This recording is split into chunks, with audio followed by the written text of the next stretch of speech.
Այսօր 2026 թվականի մարտի 13-ն է և ուզում եմ հիշեցնել, որ Մեսրոպ Մաշտոցը հայոց գրերը ստեղծելուց հետո այդ գրերով առաջինը գրել է Աստվածաշնչի առակների գրքի առաջին առակի հետևյալ կտորը.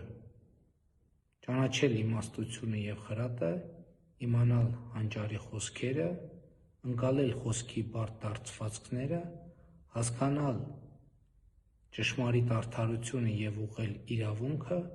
պարզամիտներին խորագիտություն և երիտասարդներին միտք ու հանճար տալու համար, որպեսզի դրանք լսելով իմաստունն ավելի իմաստուն լինի, իսկ հանճարեղը առաջնորդություն ստանա թափանցի առակների և խորին ասույթների մեջ, իմաստունների ճառերի և նրանց այլաբանությունների մեջ։ Սա առաջին հայերեն տեքստն է, որը Մեսրոպ Մաշտոցը թարգմանել է։ Ոչ մի գիտական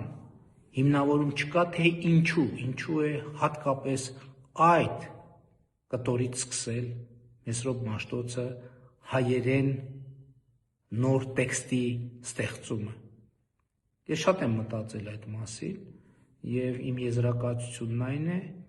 որ 405 թվականին Հայաստանը եղել է նույն խաչմերուկի վրա, ինչ 2026 թվականին, և մեր խնդիրն է, որ այդ խաչմերուկում